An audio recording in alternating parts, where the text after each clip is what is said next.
Meus queridos irmãos, bom dia a todos.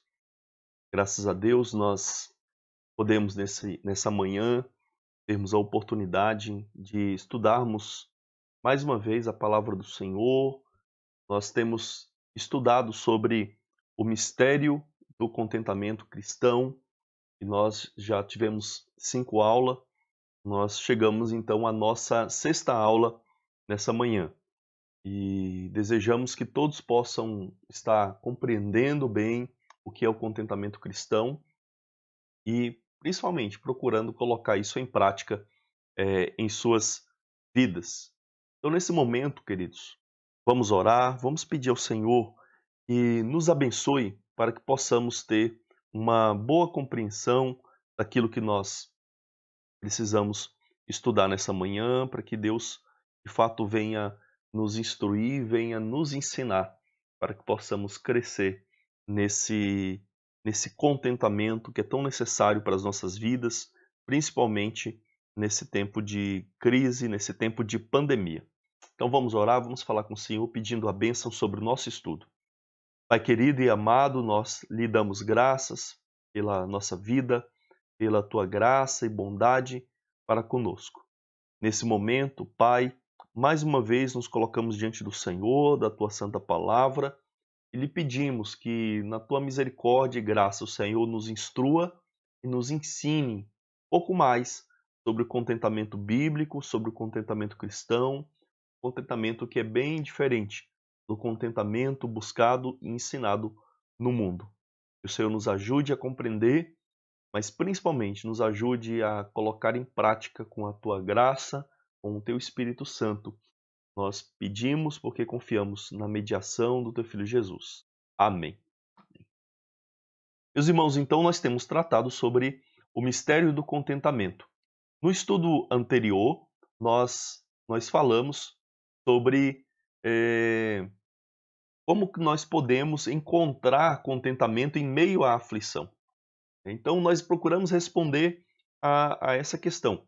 Como que podemos encontrar contentamento mesmo passando por aflições, mesmo enfrentando dificuldades, mesmo enfrentando problemas? Nós demos 4 respostas a essa questão. Nós falamos que é quando você transforma suas aflições em misericórdia. Então, veja as aflições como ato da misericórdia e da providência de Deus. Segundo, quando você responde às aflições de forma agradável a Deus. Então, responda à situação difícil pela qual você está passando de forma agradável a Deus. Como Paulo fez, mesmo preso, ele continuou vendo a misericórdia de Deus, ele continuou pregando, ele continuou ensinando, continuou fazendo aquilo que Deus enviou ele para executar. Terceiro, quando você conforma a sua vontade à vontade de Cristo. Então, entender que a vontade de Deus, a vontade de Cristo, deve prevalecer sobre a minha e sobre a sua vontade. Então, submeta a sua vontade, o seu desejo por conforto à vontade de Cristo. E, quarto lugar, quando você busca o bem do próximo, mesmo em meio à sua aflição. Parece estranho, eu estou passando por dificuldades, eu estou pensando no bem do outro. É o que nós vemos o apóstolo Paulo fazer.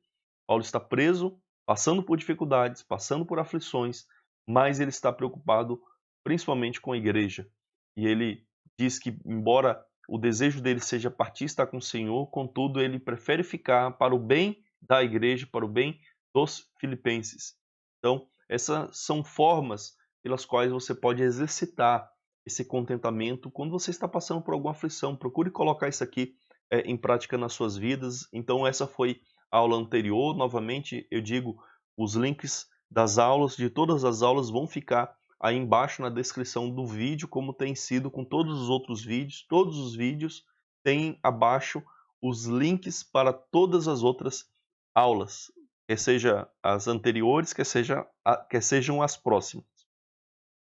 Então, hoje, irmãos, nós vamos tratar sobre a matemática do contentamento bíblico. A matemática do contentamento bíblico.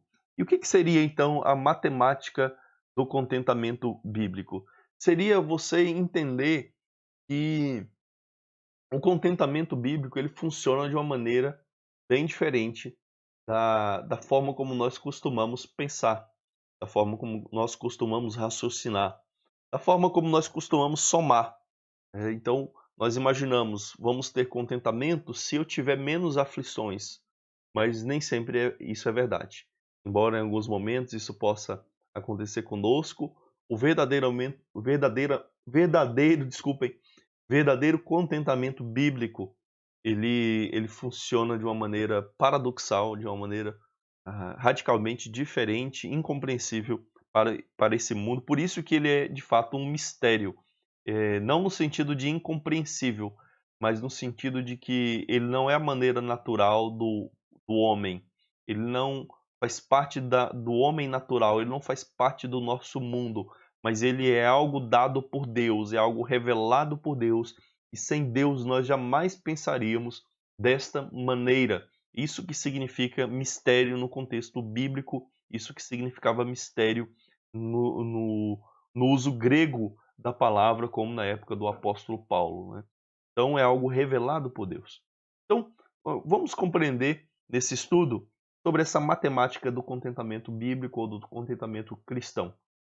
O autor, Barclay, ele diz assim: para o cristão encontrar o verdadeiro contentamento, ele precisa começar a ver a vida e a realidade com uma nova perspectiva. Ou seja, nós precisamos olhar para a vida, olhar para a nossa situação com uma perspectiva nova.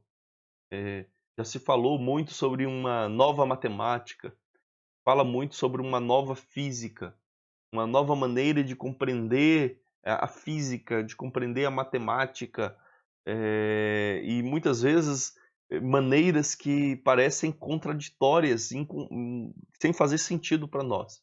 E vamos pegar isso como exemplo, né? Isso vale para o contentamento cristão. Nós precisamos ver contentamento com a nova perspectiva. Precisamos ver a realidade de uma perspectiva bem diferente, conforme Deus nos revela na sua palavra. O contentamento é o resultado de um tipo de nova matemática, de somar e subtrair, não de acordo com o modelo predominante do mundo, mas de acordo com o ensino bíblico. O mundo tem suas próprias fórmulas para a felicidade. Na matemática nós não temos fórmulas para calcular várias coisas, fórmula para calcular a velocidade, né? Então, na matemática, física, temos uma fórmula em que nós calculamos como que nós podemos saber a velocidade de um objeto, qual o tempo que o objeto vai chegar em algum lugar. Nós temos fórmulas. Nós temos fórmulas para saber a potência de um aparelho elétrico, quanto de corrente está passando num condutor, quanto que um condutor elétrico suporta. Nós temos fórmulas, né, matemáticas, físicas, para calcular as coisas. Mas na vida cristã nós também temos uma fórmula, mas bem diferente da fórmula que o mundo usa. E é isso que nós vamos procurar estudar nessa manhã. Então, como que o mundo pensa sobre o contentamento? O mundo pensa de formas que muitas vezes parecem ser lógicas, parecem ser razoáveis, mas não são bíblicas. Não é a fórmula que Deus propõe para nós. Por exemplo, para o mundo, para você encontrar felicidade, você precisa, por exemplo, adicionar coisas. Então você tem que ter mais dinheiro, você tem que ter mais carros, você tem que ter mais casas, você tem que ter mais coisas para você ter contentamento. Então é assim que o mundo pensa. Ou então você precisa subtrair fardos. Você precisa diminuir fardos. Você não pode ter fardos nas suas vidas. Então essa é uma forma que o mundo usa para obter contentamento, para ter contentamento diante de Deus. Ou, além dessa forma, né, de adicionar coisas e diminuir problemas, diminuir fardos, diminuir dificuldades, o melhor do mundo, vamos dizer assim, a parte que talvez esteja no auge hoje, no nosso mundo, seria você subtrair coisas. Parece estranho, né? Mas como é que o mundo pensa tanto em adicionar coisas como subtrair coisas? De fato o mundo é assim. Nem tudo é preto no branco, nem tudo é isso ou aquilo. O mundo tem pensamentos diversos. E um dos pensamentos predominantes do nosso mundo é o chamado minimalismo. minimalismo. Então, o que que é esse minimalismo? Você vai ter menos coisas. Tenha menos roupa, tenha menos sapatos, tenha menos dinheiro, menos compromissos. Adicione mais simplicidade na sua vida. Tenha uma rotina mais enxuta. Tenha menos pressão sobre você. Então, essa forma do mundo parece ser bonita. De fato, tem o seu lado positivo. Nós não podemos dizer que isso é errado em si mesmo. Não é errado. E nós vamos falar sobre isso. Nós temos que realmente buscar algumas dessas atitudes aqui. Contudo, a forma que o mundo pensa isso é simplesmente mundana, é profana. Não há Deus nisso aí. Irmãos, não é o simples fato de você adicionar coisas que vai dar contentamento, nem muito menos o simples fato de você tirar coisas. Um coração pecador que simplesmente continua pecador, continua imperfeito, só você tirar as coisas não dá verdadeiro contentamento. Talvez tire sim muitas preocupações, deixe a vida mais leve, mas o verdadeiro contentamento bíblico não é tirar coisas, não é agir desta maneira. O verdadeiro contentamento bíblico não é simplesmente você ter uma vida mais simples. Porque eu posso ter menos coisas, eu posso ter mais simplicidade e mesmo assim não estar contente, não estar satisfeito, não estar feliz, não estar alegre. Eu posso adicionar muitas coisas. Eu posso não ter fardos, mas mesmo assim estar deprimido, estar insatisfeito. Então, essa forma do mundo pensar falha por quê? Porque não atinge o verdadeiro problema do descontentamento. O verdadeiro problema do descontentamento, meu e seu, não são as coisas, não são os fardos, mas é o nosso coração, é o meu coração, é a imperfeição que há em mim, é a forma de ver a vida, é a forma de encarar a vida diante de Deus. Então, não é adicionar coisas, não é subtrair problemas, fardos, não é subtrair coisas, ter menos, ter uma vida mais simples, viver minimalisticamente, ter só uma mochilinha de algumas 2 ou 3 peças de roupa, não é assim que você tem verdadeiro contentamento. Você pode ter um benefício maior em relação, talvez, outras pessoas, mas não é verdadeira felicidade, não é verdadeiro contentamento, não é verdadeira alegria que vem de Deus. Então, nós precisamos entender que o problema do contentamento ou descontentamento não está nas coisas externas, ter mais ou menos, mas sim no coração, está em nós. Eu posso ter muito e ser contente, posso ter muito e ser descontente, posso ter pouco, ser contente, posso ter pouco e ser descontente. Então o problema não está exteriormente, o problema está em nós, está em você, está em mim. É assim que nós precisamos enxergar essa questão, irmãos.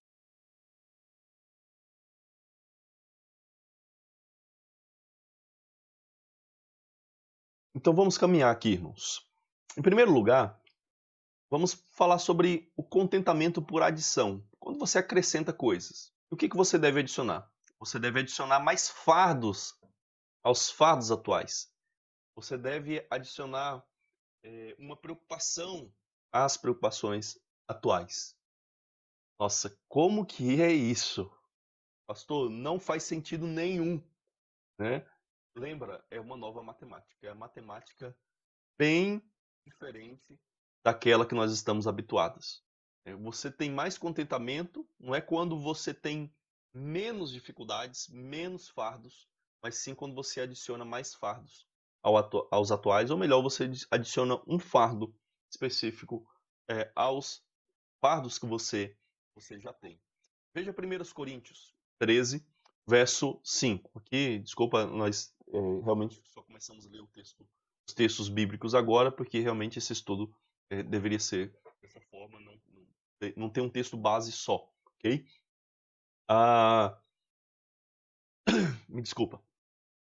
2 Coríntios 13, verso 5, diz assim: examine-se para ver se realmente estão na fé. Provem a si mesmo. E em 2 Coríntios, capítulo 7, verso 9 a 10, diz: pois vocês foram entristecidos segundo Deus, para que de nossa parte não sofressem nenhum dano. Porque a tristeza segundo Deus produz arrependimento para a salvação, que a ninguém traz pesar, mas a tristeza do mundo produz morte. Então, observe esses dois textos. em que Paulo fala para nós nos examinarmos, para vermos como está a nossa vida, para ver se estamos na fé. Há um outro texto também, 1 Coríntios, capítulo 11, em que Paulo também incentiva os cristãos a se examinarem, né, antes de participarem da ceia do Senhor. E ele diz: se nós julgássemos, em outras palavras, se nós examinássemos a nós mesmos, nos avaliássemos, nos julgássemos, não seríamos julgados por Deus, não seríamos disciplinados por Deus. Mas quando nós não fazemos isso, não olhamos para a nossa vida, nós então somos disciplinados pelo Senhor. Em 2 Coríntios 7:9, Paulo fala sobre a tristeza, a importância da tristeza segundo Deus. Existe uma tristeza mundana e existe uma tristeza de acordo com a vontade de Deus. Então veja que a ideia de autoexame, de olhar para si, a ideia de se entristecer por causa do pecado e se arrepender do pecado, ela é bíblica. É bíblica. E é desse fato que nós estamos falando nesse momento.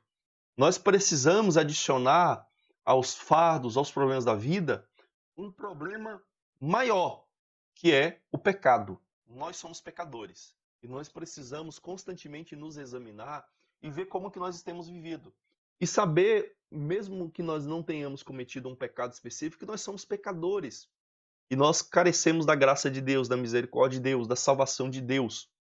Então, o fardo que você deve adicionar à sua vida, aqueles problemas e aqueles fardos atuais que você já possui, que você já enfrenta, as dificuldades e dissabores, acrescente o autoexame e a tristeza pelo pecado, o reconhecimento de que você é pecador, o reconhecimento que, se não for a graça de Deus, você está perdido eternamente. Então, adicione isso, o fardo da tristeza pelo seu pecado. O seu pecado deveria te entristecer. Você deveria ficar triste com o fato de você ser pecador, com o fato de você constantemente desagradar a Deus. Cada pecado seu, leve ou grave, ofende a Deus, ofende a santidade de Deus, e você deveria ter plena consciência disso. Você não deveria se esquecer disso. Você deveria sempre se lembrar que esse é um fardo seu. Você tem sim um pecado, você é pecador. E você não deveria jamais deixar que isso saísse da sua mente, saísse do seu coração. Você deve sempre saber: eu sou pecador, eu careço da graça de Deus. O pecado é um problema sério na minha vida. O pecado ofende a Deus, entristece o Espírito Santo. O pecado constantemente me afasta de Deus. O pecado constantemente atrapalha a minha vida familiar, atrapalha a minha vida social. O pecado arruina tudo na minha vida. Constantemente o pecado estraga coisas que são boas na minha vida. Então você deveria ter essa consciência. Nós sabemos, e é verdade, que Cristo levou a sua culpa. E você não deve olhar demasiadamente para dentro de si mesmo. E se você ficar pensando muito em si mesmo, você vai entrar em desespero, porque de fato em nós não há o bem em si. Nós somos maus, nós somos pecadores e nós então estamos vivendo sempre debaixo da graça de Deus, né, e sempre sendo transformados por Deus. Então é verdade, Cristo levou a sua culpa, Cristo levou o fardo do seu pecado, a condenação pelo seu pecado. No entanto, também é verdade que você continua pecando. Você continua pecando. Eu continuo pecando. Não há ninguém que não peque, mesmo debaixo da graça, mesmo crendo em Cristo, mesmo confiando em Deus, mesmo buscando a santificação, nós não conseguimos evitar totalmente o pecado. Então, embora seja verdade que Cristo levou a sua culpa e você não deva se condenar, né, crendo em Cristo, contudo é verdade que você continua pecando. E é por isso, então, que a Bíblia diz que Cristo pagou o pecado de todos que confiam nele. Cristo pagou o pecado de todos que confiam nele, mas também devemos confessar. Então, de um lado você vai ver a Bíblia dizer que Cristo é a propiciação para os nossos pecados, ele é o nosso advogado junto ao Pai. Então você sim, você não precisa ter o peso da condenação do pecado. Mas a Bíblia diz também, no próprio texto de João, na sua primeira carta, né? A mesma carta que diz que temos um advogado, nós podemos ter certeza de que somos salvos. No entanto, ele também vai dizer que nós precisamos confessar os nossos pecados. precisamos andar na luz. Então, irmãos, de um lado, sim, Cristo levou a nossa culpa, nossa condenação, tirou a escravidão do pecado, contudo, nós continuamos pecadores. Ele é a propiciação, mas nós devemos continuar confessando. Então, nesse sentido, tá? É esse fardo que a gente deve sempre adicionar.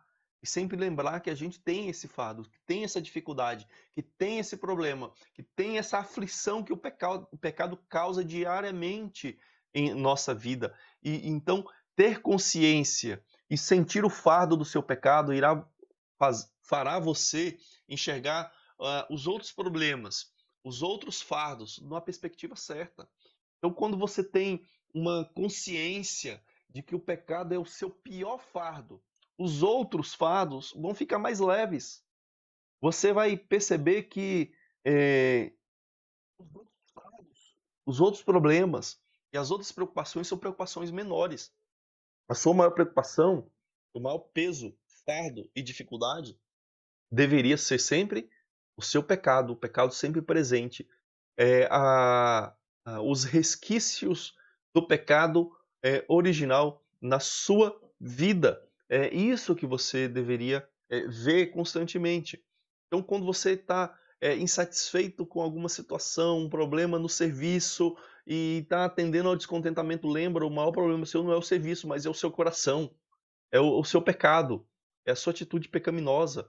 Quando você estiver, insatisfeito com a sua conta bancária, lembra, o seu maior problema não é a conta bancária, o seu maior problema é o pecado no seu coração, que leva você constantemente a desobedecer a Deus, que não te permite desfrutar plenamente a promessa de Deus, a graça de Deus, a bondade de Deus, a presença de Deus na sua vida. Então lembre-se disso, quando você reconhece o fardo do pecado, há mais gratidão e alegria pelo que Cristo fez por você. Então, não é tirar o fardo do pecado que vai te dar mais gratidão a Deus. Ah, Cristo levou o meu pecado, então eu sou grato. Mas é reconhecer que é pecador. Constantemente lembrar, eu sou pecador e Cristo me salvou. Eu sou pecador, Cristo está comigo. Eu sou pecador, o Espírito Santo habita em mim. Então, é isso que dá a verdadeira alegria, a verdadeira gratidão a Deus. Então, não tire diante do seu coração, diante da sua mente, do seu sentimento, a ideia de que você é pecador e que você peca constantemente contra o Senhor. Faça isso para que você tenha mais gratidão e alegria. Faça isso para que você realmente possa entender que os outros fardos, eles são menores. O pior problema, o pior fardo que você tem para resolver é o pecado, né? E você vai constantemente então levar esse pecado a Cristo para que ele possa te ajudar a superar e a se santificar diariamente. Fazendo autoexame quanto ao pecado, você descobre quando um pecado ou hábito pecaminoso é a causa da sua aflição. Então, a importância de você fazer um autoexame constante e sempre lembrar que você é pecador, é que vai permitir que você descubra algumas vezes que o seu e a sua aflição, as dificuldades que você tem passado no trabalho, na família, na sociedade, com você mesmo, muitas vezes é causado pelo pecado. Aqui nós fazemos a observação, nem todo sofrimento, nem toda aflição é causada pelo pecado. Mas podemos, por outro lado, também reconhecer que muitas aflições e muitos problemas que nós passamos na família, na sociedade, no trabalho, na escola, etc., é causado pelo pecado, uma atitude pecaminosa, por hábitos ruins, pela forma de lidar com as situações, pela forma de tratar as pessoas. Tem muitos cristãos que passam por dificuldade no trabalho, não é por causa de ser cristãos, é por causa de ser um mau cristão.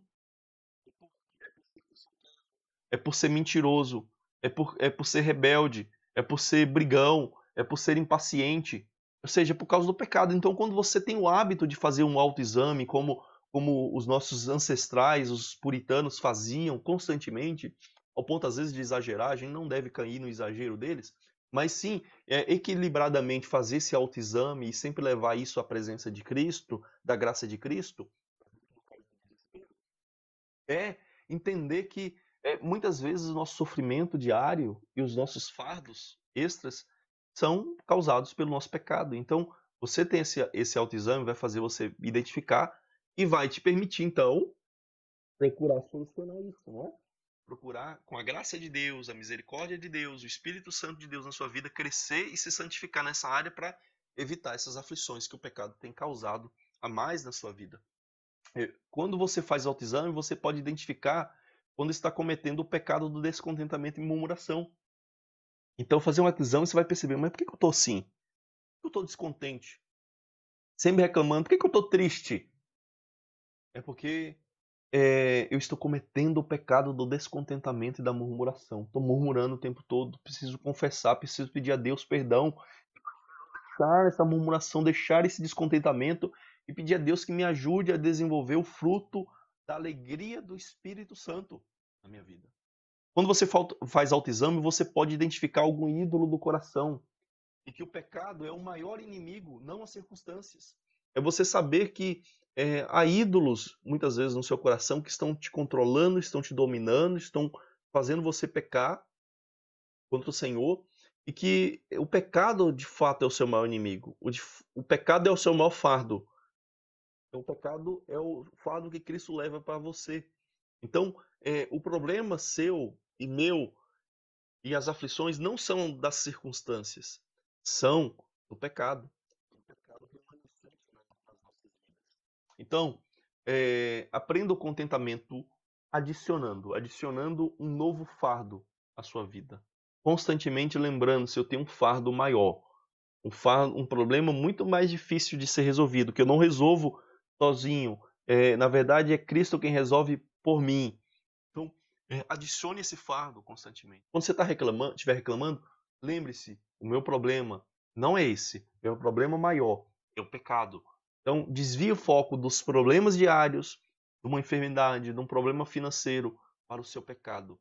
E você vai perceber que você vai colocar as coisas na perspectiva correta e vai ter mais satisfação, porque Cristo leva o seu pecado, Cristo leva o seu fardo, Cristo leva a sua culpa, Cristo tira a sua escravidão e Cristo te ajuda com a sua graça, com o seu Espírito Santo a se santificar e a se livrar desse fardo diário do pecado remanescente na sua vida.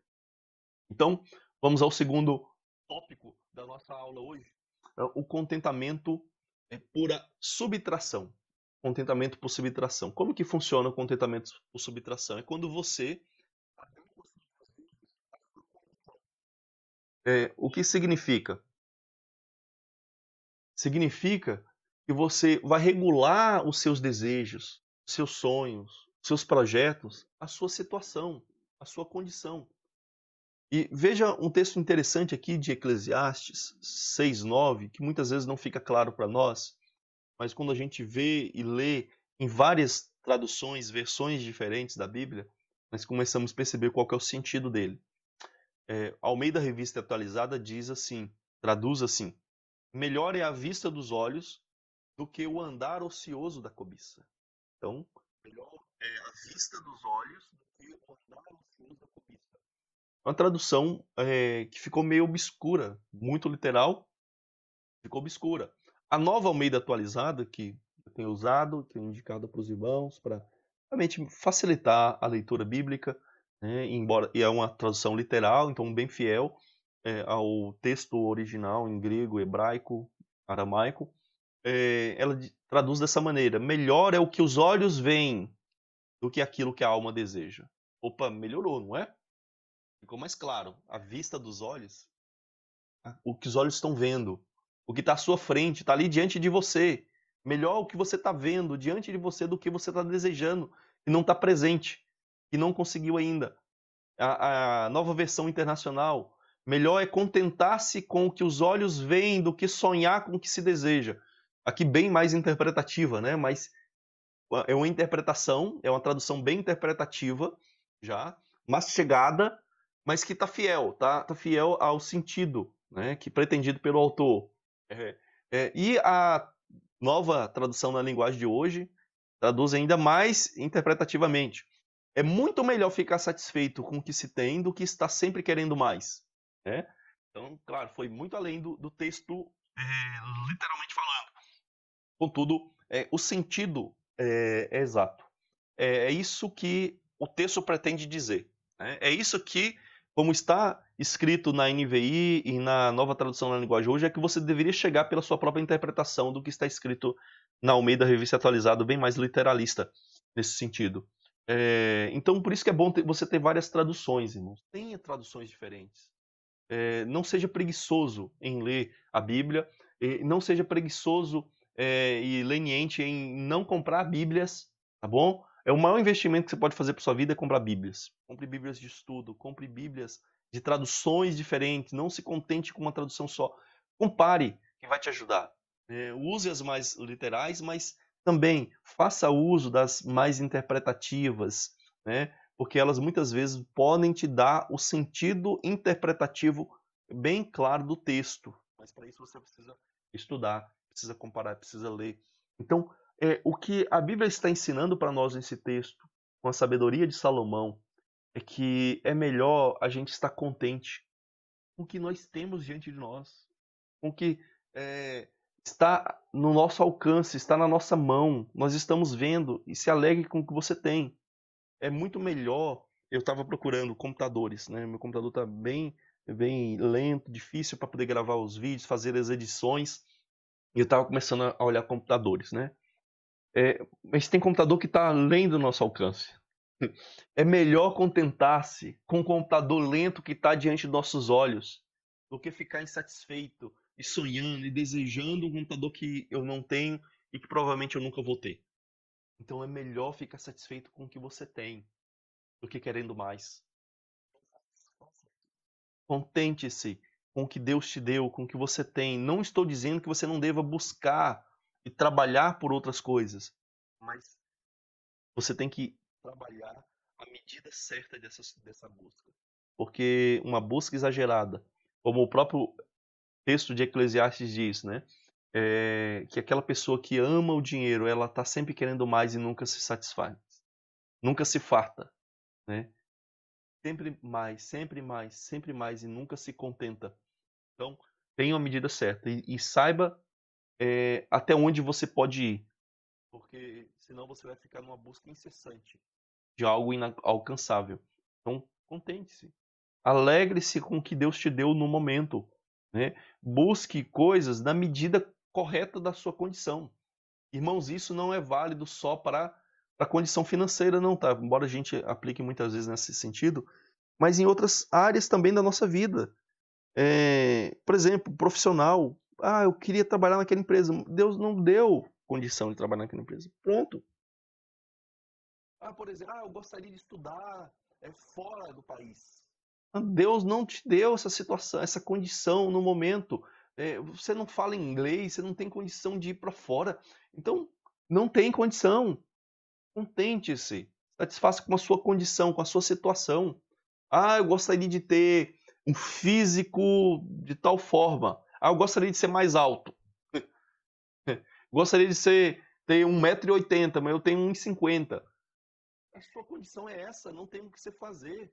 Tem como você fazer enxerto de osso e vai aumentar.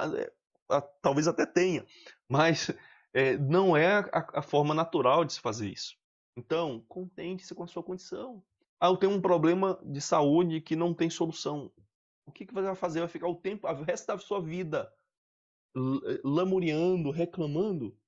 Então, adeque o seu desejo pela saúde com a sua condição.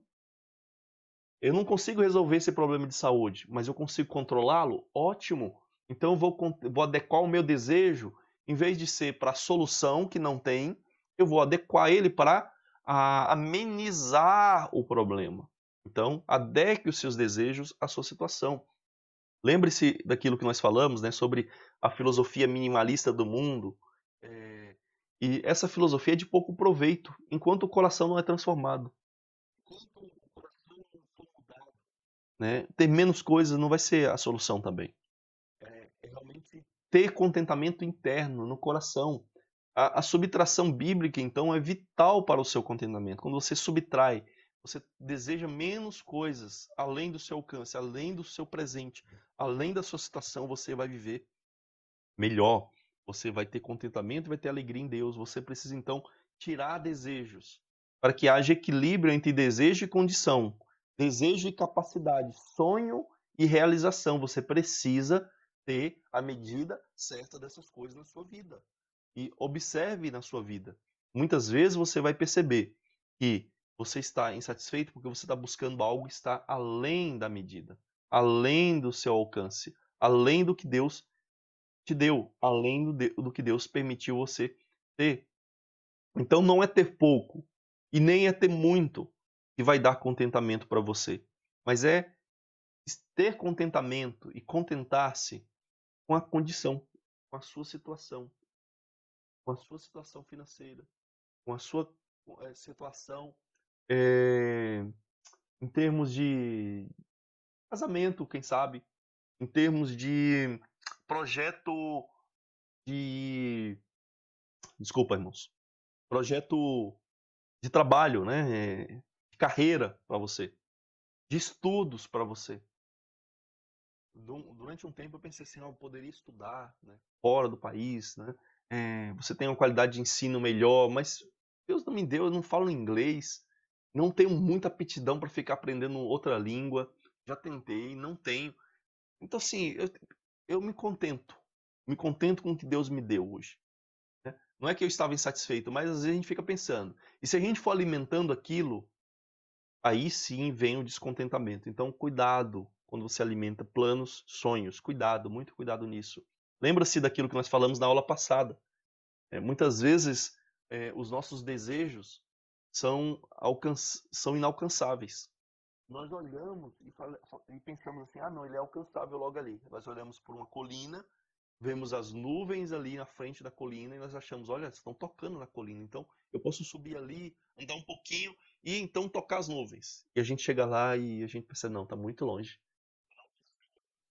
Mas a gente ainda tem a ilusão, não, mas aquela outra colina ali, olha, a nuvem tá tocando, tá? Eu tô vendo ali, tá encostando na colina. E você vai lá e chega e vê que a nuvem não tá na colina, não tá muito acima da colina.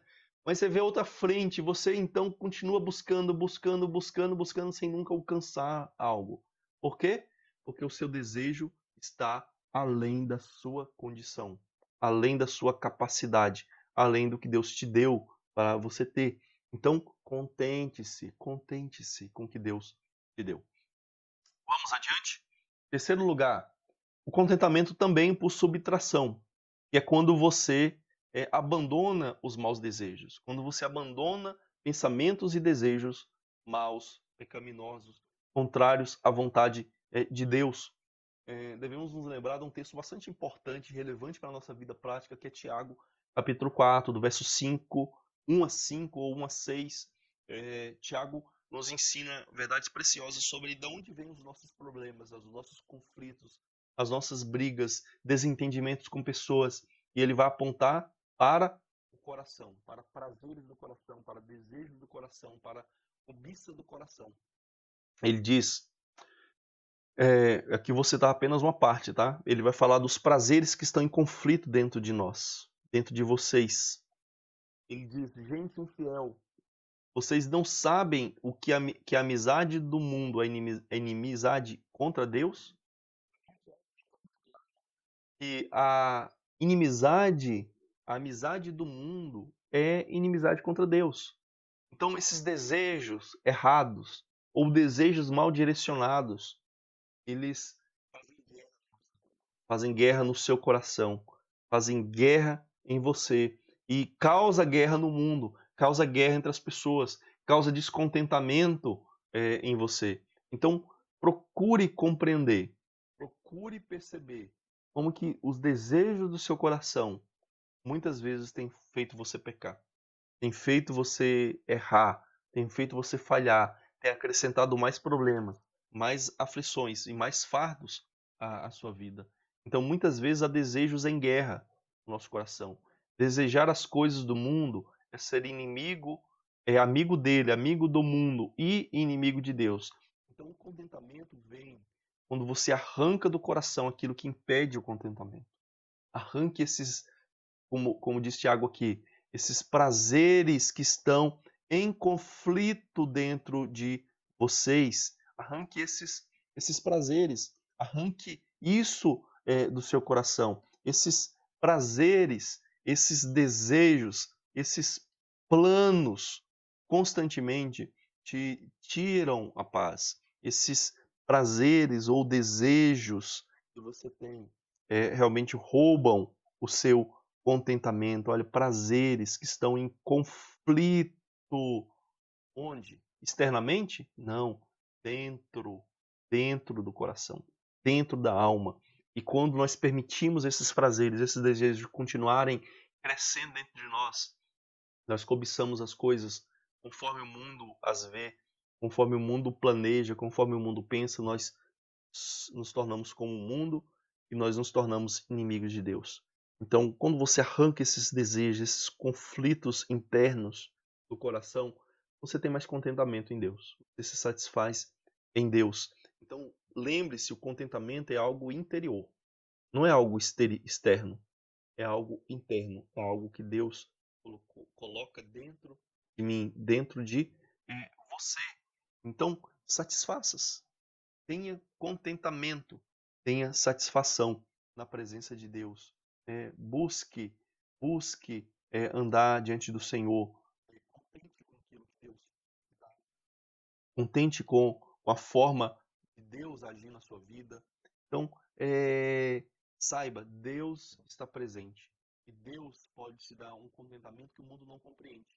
O mundo compreende apenas um tipo de contentamento por adição de mais coisas, de mais dinheiro, de mais situações na sua vida, menos problemas, menos compromissos, menos situações difíceis. Ou então, o melhor, vamos dizer assim, desse mundo é o minimalismo. Tenha menos coisas, você vai ser feliz. Tenha menos compromissos, você vai ser feliz. Tenha uma vida simples, você vai ser feliz. Aí, de repente, a pessoa percebe, eu estou fazendo tudo isso, mas eu ainda estou insatisfeito. Por quê? O problema não está externamente, está no coração. Você pode ser rico e ser rico e ser contente. Pode ser pobre e ser descontente. Pode ser pobre e ser contente. O que determina é o seu coração transformado por Deus. Seu coração na presença do Senhor é que é determinante para a sua alegria, para o seu contentamento. Nós sempre culpamos as situações externas. E nós esquecemos que o nosso principal problema, o nosso principal fardo é o pecado remanescente no nosso coração. Mesmo convertidos, o pecado ainda faz guerra na nossa alma. O pecado ainda nos causa problemas. E nós precisamos, então, focar nesse maior problema, com a graça de Deus, na presença de Cristo, para que possamos nos contentar na presença do Senhor. Então vamos encerrar. Vamos rever aqui o que nós falamos hoje. A matemática do contentamento é: contente-se por adição quando você adiciona mais um fardo aos que você já possui. O fardo do pecado, a consciência do pecado, a tristeza pelo pecado que você comete contra Deus, a confissão constante, entender que o pecado é o seu maior problema, entender que o pecado está muitas vezes atrapalhando no seu casamento, atrapalhando no seu serviço, atrapalhando nos seus estudos, atrapalhando o seu coração. Entenda, esse é o seu maior problema, essa é a sua maior aflição, essas deveriam. Você coloca todos os outros problemas, todas as outras aflições, todas as outras tristezas numa perspectiva correta. E eles se tornam menores. Quando você vê um problema maior, você percebe que aquele problema ele é muito menor do que você acha. Contente-se por subtração. Quando você regula os seus desejos, a sua condição. Você tem que saber qual é a minha condição financeira, qual é a minha condição física, qual é a minha condição de saúde, qual é a minha condição em termos sociais, em termos conjugais, em termos de serviço, de oportunidades de trabalho.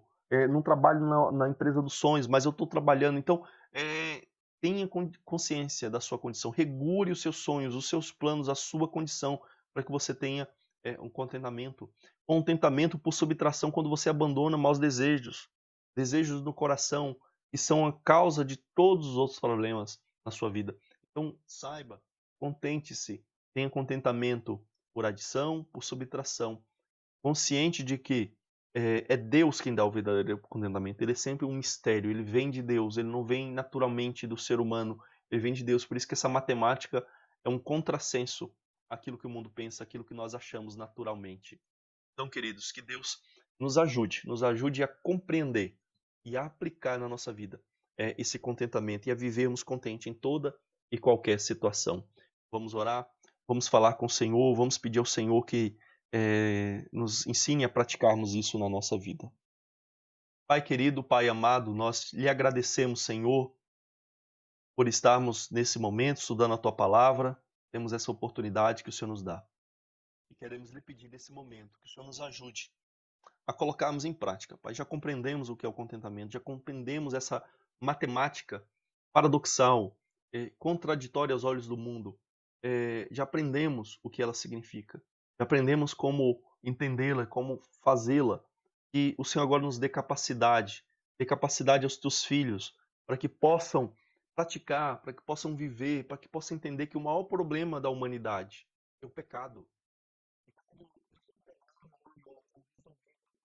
Todos os outros o serão. E que na nossa vida, constantemente, o pecado tem causado mais e mais problemas.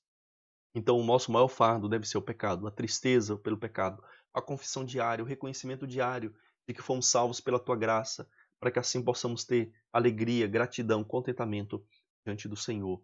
Nos ajude a subtrairmos desejos, planos que estão além, muito além, que exigem algo que nós não podemos fazer, que nós não temos. Nos ajude a tirarmos desejos malignos, maus, mal direcionados do nosso coração. Nos ajude a entender que o nosso maior problema não é externo, mas é interno. Não está nas coisas do mundo, não está lá fora, mas está no nosso interior, está no nosso coração. Ajude os teus filhos a entenderem. Ajudem os teus filhos, Pai, a colocar em prática e viverem contentes em toda e qualquer situação, porque tudo podemos no Senhor que nos fortalece. Abençoe os teus filhos. Abençoe a nossa semana, Pai. Nós lhe pedimos porque confiamos no teu Filho Jesus Cristo, nosso supremo sacerdote. Amém. Meus irmãos, Deus abençoe ricamente a sua vida, que Deus o conduza durante a sua semana, que Deus te dê um domingo abençoado, que você possa descansar, você possa desfrutar da sua família e principalmente você possa adorar ao Senhor em casa com os seus familiares. Deus abençoe, um grande abraço, em nome de Jesus.